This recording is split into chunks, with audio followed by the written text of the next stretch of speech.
Dan ini adalah seorang ahli sosiolog dan juga ahli sejarah yang sangat terkenal dalam sejarah umat Islam, Ibn Khaldun, yang hidup daripada tahun 1332 hingga 1446. Di dalam Kitabul Al-Ibar. Al-Ibar ni sebenarnya adalah a very great work yang terdiri daripada 7 ataupun 8 volume, dan kita biasa mendengar tentang Muqaddimah. Muqaddimah itu adalah the first volume ataupun jilid yang pertama daripada kitab Al-Ibar. When a society becomes a great civilization and presumably the dominant culture in this region, its high point is followed by a period of decay. Jadi of course kalau kita amati balik apa yang diungkapkan oleh Will Durant dan juga Arnold Toynbee, tidak terdapat percanggahan, bahkan mungkin sekali mereka merujuk kepada tulisan-tulisan Ibn Khaldun, dan kemudian mereka memerhatikan perkembangan-perkembangan yang berlaku pada setiap tamadun, sama ada dalam sejarah ataupun ketika mereka hidup. Mereka dapati semua tamadun ini tidak lari daripada 3 tahap, iaitu yang pertama, kebangkitan diikuti dengan kemuncaknya, dia mencapai kemuncaknya, kemudian diikuti dengan keruntuhan ataupun kejatuhan. Ini dia punya graf dia ni, diterjemahkan dalam bentuk graf ni, Kitab Tamadun, Cyclical Theory of Empires, yang dikemukakan Ibn Khaldun. Jadi kenapa setiap tamadun akan melalui kitaran ini? Ada sebab-sebabnya. Tidaklah tamadun itu dihukum, they are not condemned. Maksudnya setiap tamadun itu dia tidak dikondem ataupun ditakdirkan untuk melalui kitaran tersebut, melainkan ianya adalah berpunca daripada sikap manusia itu sendiri.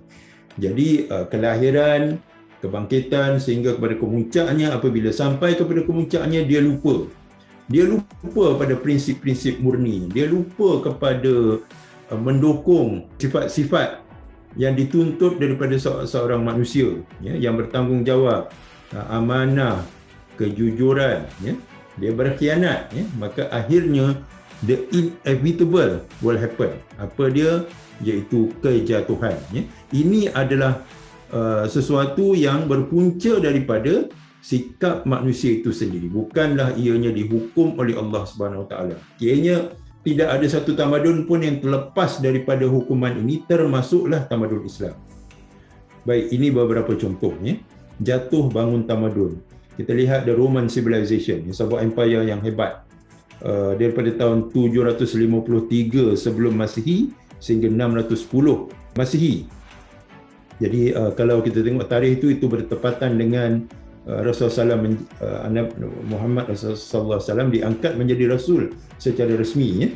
Kemudian the Persian Empire begitu juga, daripada 550 sebelum Masihi dan berakhir pada tahun 637 Masihi. Diikuti dengan Empire seberang laut Portugis, the Portuguese Conquest, yang bermula pada tahun 1492 dan berakhir pada tahun 1640 apabila ia dikalahkan oleh Belanda.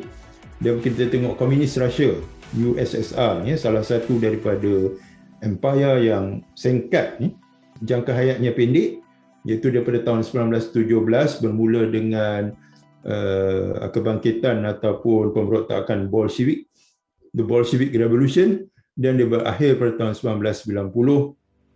Dia berpecah menjadi 17 negara apabila dia melancarkan serangan ke atas Afghanistan.